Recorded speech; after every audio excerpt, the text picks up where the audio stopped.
A YouTube car guy with millions of subscribers is about to strap into a NASCAR truck again at one of the fastest ovals in the country. And the last time he tried this, the wall had something to say about it. This is not a publicity stunt. This is the guy who got humbled, went back to work, and is now lining up for a second shot. The question is, has he actually gotten better? Or is Michigan about to teach him the same lesson Daytona already did?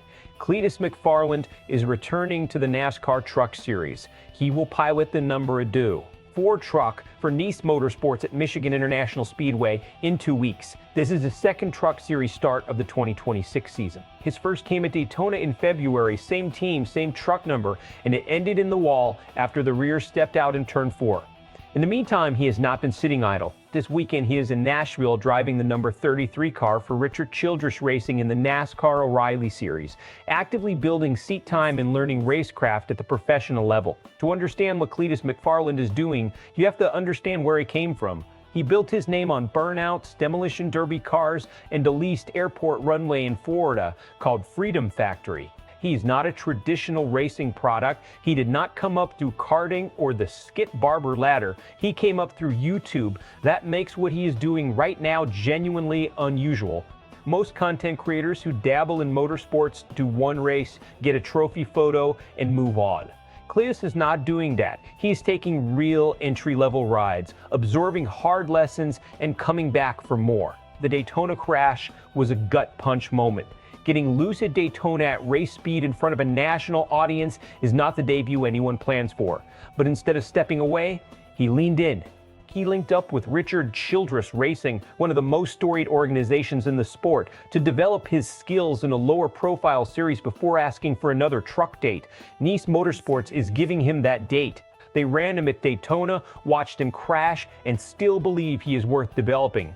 That alone tells you something about how seriously the team is taking this arrangement. Michigan International Speedway is a 2-mile oval. It is one of the fastest tracks on the Truck Series calendar. Cars routinely carry incredible speed through the banking there, and the margin for error is razor thin. This is not a beginner-friendly venue, so why Michigan? Why not a shorter oval or a road course where car control translates better from grassroots racing? The honest answer is probably scheduling and availability. Nice Motorsports had a truck to run and the date aligned, but it also raises a legitimate strategic question about whether this is the right environment to build McFarland's confidence. Here is what matters though. The gap between his Daytona start and Nashville this weekend is a significant developmental window. Any seat time in a professional stock car tightens your inputs, slows down the mental game, and forces you to understand the mechanical limits of the car. That is what the O'Reilly Series stint with RCR is designed to do. Give him reps in a lower pressure setting. If that development is real, Michigan could look very different from Daytona. Not a podium, not even a top 10 necessarily, but a clean, consistent, point-scoring run that shows he belongs on the same track as professional drivers. That would be the actual win here. The risk, obviously, is that Michigan eats him alive. Superspeedways and high-bank 2-mile tracks do not forgive momentum errors. If he is still fighting the car at the end of long runs, the situation can escalate faster than he can process it. And unlike Daytona, where big multi-truck accidents are part of the race fabric, a lone mistake at Michigan with no one around him would be hard to explain away. The NASCAR fan base has always had a complicated relationship with content creators entering the sport. There is a section of the audience that respects the grind. They see McFarland getting back up after Daytona and appreciate that he is not treating this like a bucket list item. Those fans are quietly rooting for him. Then there is the other camp, the traditionalists who see a YouTuber taking a ride that could go to a developmental driver who has been grinding the lower series for years.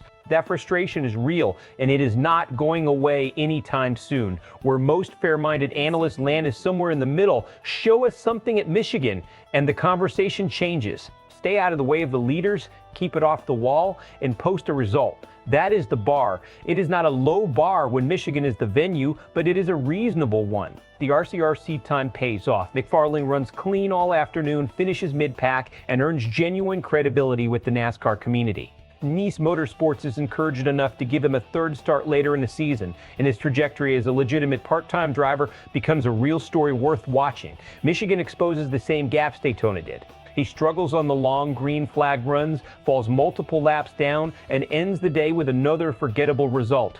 The narrative shifts from developing racer back to content creator experiment, and the conversation about whether these rides belong to someone else gets louder. Cleetus McFarland is doing something most people in his position would never attempt, putting his reputation on the line, in real cars, on real tracks, against real professional competition. The Daytona wall was Chapter 1. Michigan is Chapter 2. The only question that actually matters is whether the work he has been putting in behind the scenes is enough to show it on a 2-mile oval in front of a national audience. So let us settle something in the comments right now. Do you think Cleetus has genuinely earned his spot in that truck, or is he still a content creator playing dress up in a sport that demands more? Because that debate is worth having.